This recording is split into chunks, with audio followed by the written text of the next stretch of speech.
Crise de 29, tema fundamental aí para a gente entender esse período entre guerras. É uma crise que acontece em 1929 nos Estados Unidos, mas ela vai ter um impacto profundo por todo o mundo, a Europa, a América do Sul e além, claro, do próprio Estados Unidos da América, né? E é fundamental a gente dar uma olhada na crise de 29, gente, porque muito do discurso autoritário que vai estar em voga na Europa na década de 30 vai se basear no discurso econômico de que os nazistas, os autoritários, os fascistas, é que seriam os caras mais habilitados a superar a crise econômica que assolava a Europa. E uma parte desse discurso se opunha, claro, uma grande parte desse discurso se opunha ao liberalismo econômico que vigorava nos Estados Unidos na década de 20.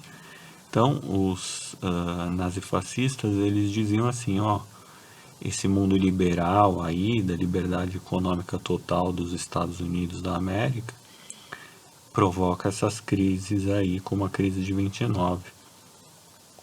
E só um Estado forte, como o Estado nazifascista, é que teria condições de solucionar essa grande crise mundial. Né? Então, antes da gente entrar no nazismo, é bom dar uma olhada aí na crise de 29. Vamos entender um pouco o que foi essa crise, gente. A primeira coisa que a gente tem que entender é que os Estados Unidos da América era o país que saiu da Primeira Guerra Mundial, o principal país, o mais poderoso economicamente, militarmente, politicamente do mundo após a Primeira Guerra Mundial. A guerra tinha ocorrido na Europa. Os Estados Unidos participou da guerra, mas entrou só no finalzinho da guerra. E as batalhas tinham acontecido na Europa. O território norte-americano ficou intacto. E os países europeus ficaram devastados. As estradas, as indústrias, as fábricas, os canais de comunicação, a agricultura, a farmacêutica, tudo estava devastado. Tá? Os campos estavam arrasados, então não tinha como produzir alimentos, as estradas estavam todas destruídas, não tinha nem como conduzir, transportar os alimentos. E aí a Europa ficou arrasada. Os Estados Unidos, por sua vez, estava intacto. E aí, o que vai acontecer? Quem vai patrocinar as obras de reconstrução da Europa serão os empresários norte-americanos. Então imagine só, você é um produtor de milho enlatado, você mora lá no Texas e você é um fazendeiro que produz milho enlatado. Você produz ali primeiro para o seu estado, depois você produz para o estado vizinho, lá o Kansas, depois você produz para outro estado, Maryland, depois você está produzindo o seu milho enlatado para os Estados Unidos inteiro. Agora, além dos Estados Unidos, você, produtor de milho, você vai começar a vender milho para os alemães, você vai começar a vender milho para os franceses, você vai começar a vender milho para os ingleses, para os italianos, porque acabou a guerra lá, está todo mundo arrasado e quem vai produzir os alimentos vai ser você. Imagine que você é dono de uma construtora. Você, enquanto um engenheiro, um arquiteto, você vai começar a fabricar casas e construções para atender não só o seu país, mas como os países estrangeiros, né? Mesma coisa nas construções, nas ferrovias, os projetos de engenharia, né? A energia, remédios, tudo isso, todos esses empresários, essas indústrias norte-americanas vão ganhar um mercado consumidor extremamente largo, né? Então, a produção de bens dentro dos Estados Unidos vai crescer exponencialmente. Olha só, alto volume, produção em larga escala e alto volume de exportações, agricultura mecanizada, né? Maior credor internacional, ou seja, o dólar é a moeda que mais vale no mundo inteiro e os Estados Unidos pode financiar obras, construções no mundo inteiro, tá?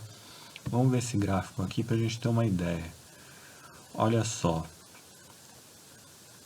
esse gráfico aqui mostra alguns setores da economia e a participação dos Estados Unidos na produção mundial, isso na década de 20. 85% dos automóveis produzidos no mundo eram americanos. 66% do petróleo gerado no mundo, e o petróleo é energia, tá? Não tem indústria sem petróleo, não tem plástico sem petróleo, não tem pneu sem petróleo. 66% era americano. Carvão, tá? Construir vigas de ferro, de aço, estruturas para construir prédio, para construir casa, para construir ferrovia. 53% era americano. Ferro e aço, 40% americano, né? O carvão é a energia que vai gerar a produção do ferro e do aço, que vai gerar as ferrovias, né, e os prédios. Cobre e alumínio, tá? 60%. Então isso aqui dá uma ideia do quão poderosa é a economia norte-americana, tá? Agora, o que vai acontecer, gente, para a gente entender a crise agora, né? A década de 20, gente, ela era marcada pelo American Way of Life, né? Então, havia uma prosperidade econômica, Estados Unidos é a maior potência econômica e militar do mundo, e isso vai estimular um padrão de vida, um padrão de consumo forte dentro dos Estados Unidos, conhecido como American Way of Life, né? A prosperidade econômica nos Estados Unidos que gera uma euforia popular, que por sua vez gera um novo padrão de vida. O consumismo passa a ser o ideal de vida, o estímulo às compras, o estímulo aos bens materiais, e a vida gira em torno disso, né? Certa vez eu li em algum lugar que 90% ou 85% dos americanos tinham um carro. Então o carro ele virou sinônimo do American Way of Life, né? Todo mundo tinha um carro, poderia viajar, pegar sua família, fazer um piquenique no final de semana. E as estradas nos Estados Unidos elas cortam o país inteiro, né? Então a ideia de liberdade, para você ir onde você quiser, aos 16 anos você já pode tirar sua carta, o carro que era do avô passa para o pai, do pai passa para o filho, compra esse carro com muita facilidade, não é caro. E realmente essa cultura de carros americana é muito forte, né? Os americanos adoram carro, né? E eles curtem carro e é diferente do jeito que o brasileiro curte carro, né? O brasileiro curte o status do carro, né? Um carro arrojado, um carro que chama atenção. O americano não, ele curte o carro Muitas vezes aquele carro que tem um significado.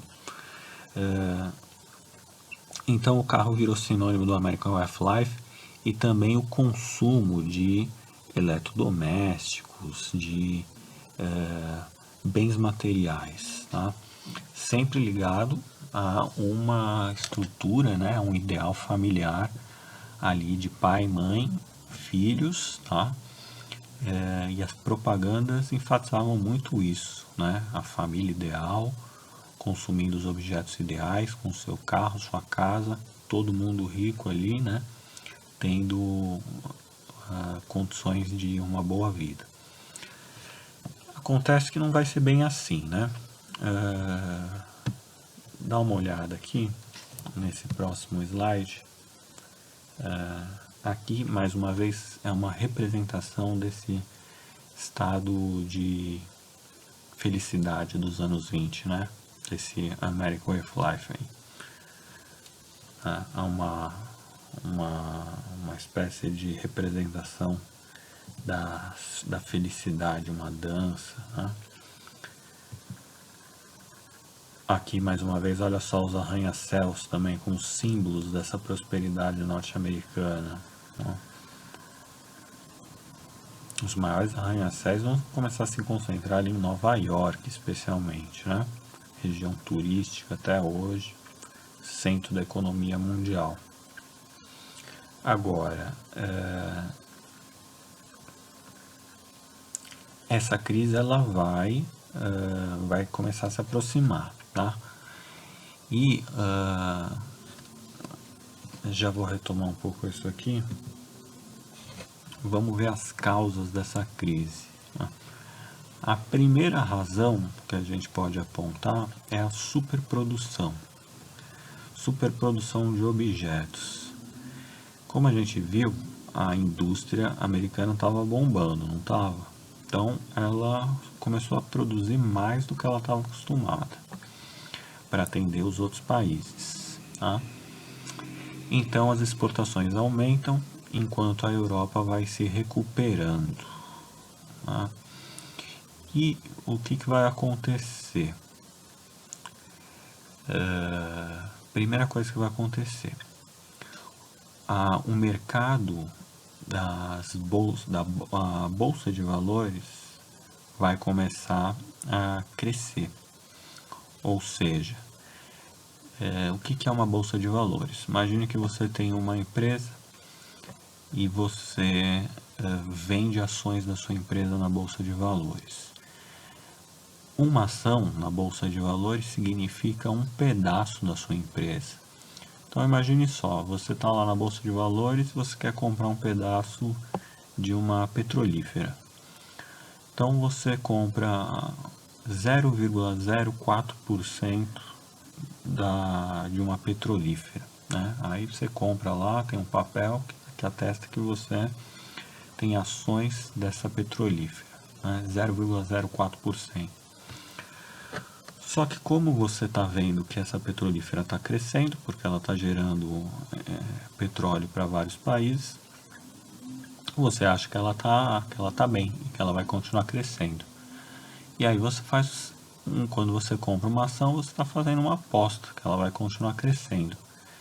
Então, se você comprou por $100 essa ação, no ano seguinte ela pode estar valendo $500.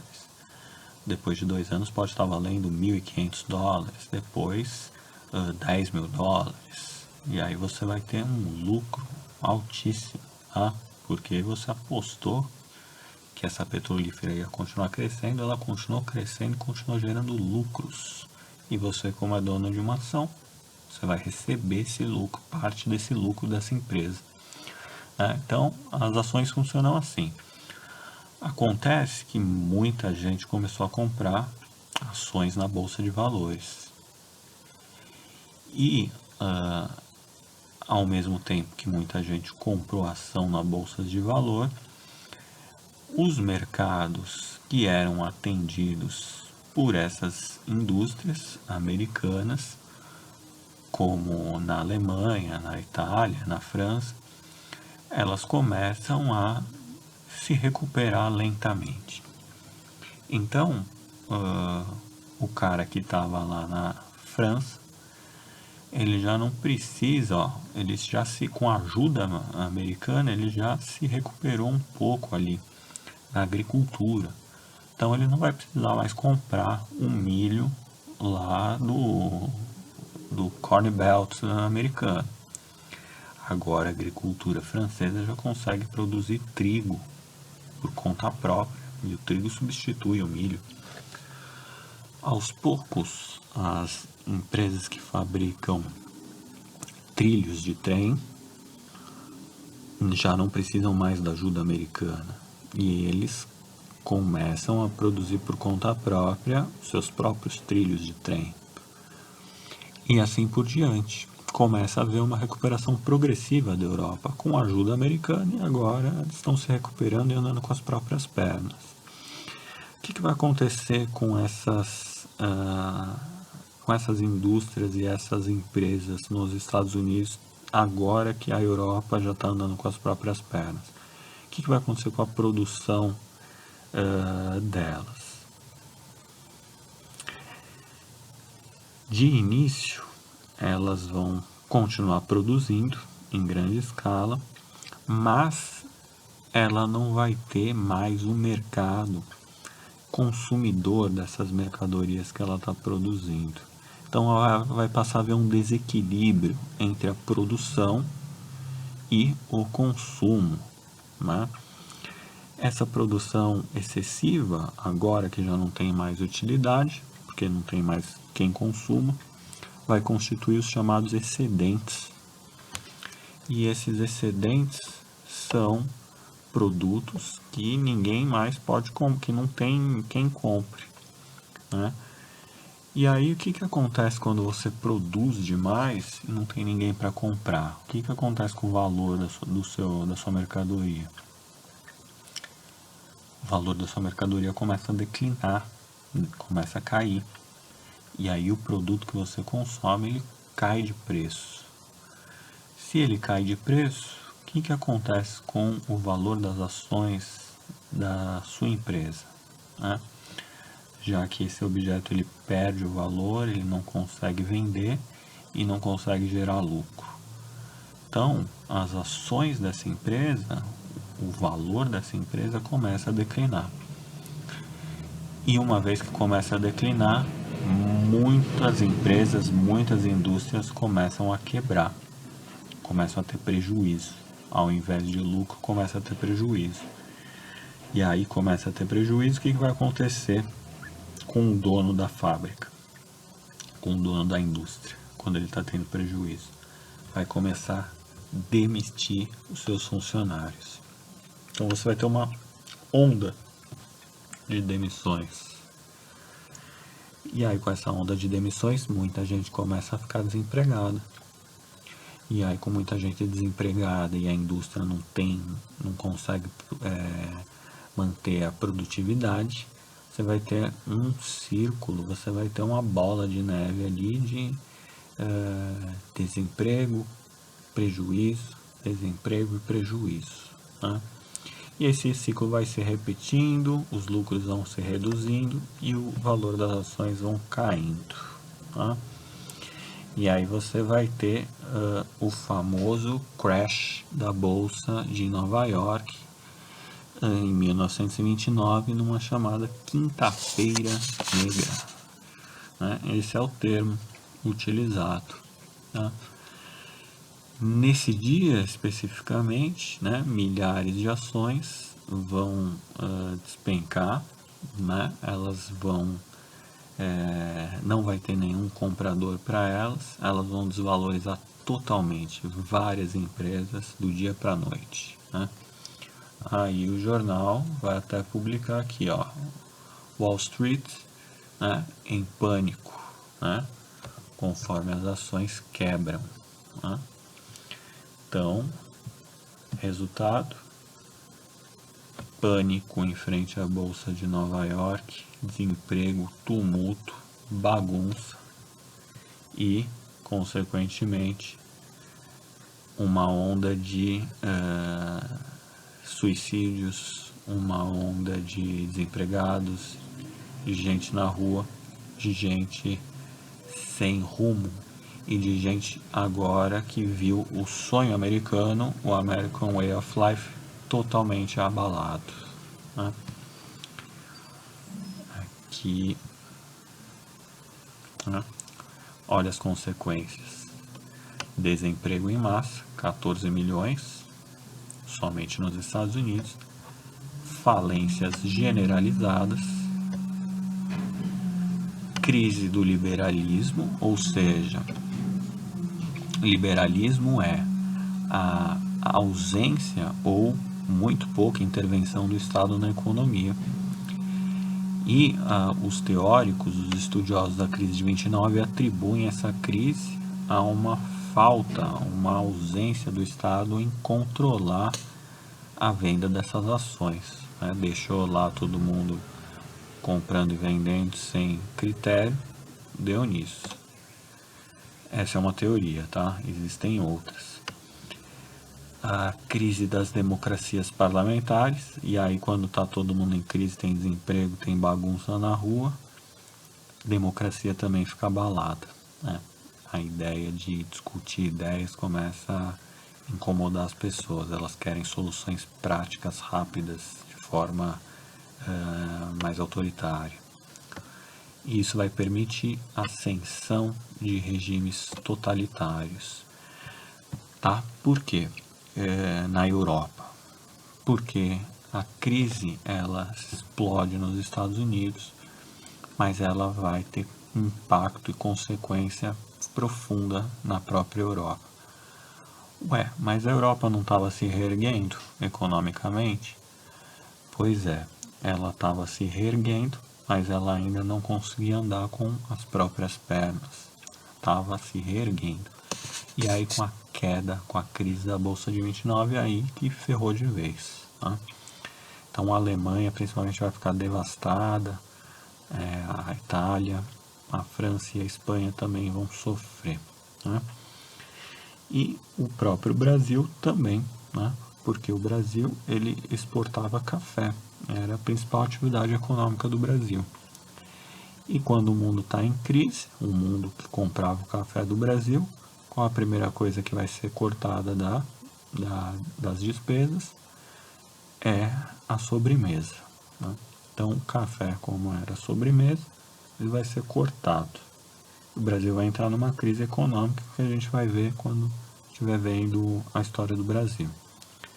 O único país que não vai sofrer com crise econômica nenhuma vai ser a União Soviética, porque a União Soviética era socialista e tinha uma organização econômica e política isolada do mundo capitalista. Pois bem, e como é que essa crise vai ser resolvida, gente? Isso é o que nós vamos ver na próxima aula. Um grande abraço aí.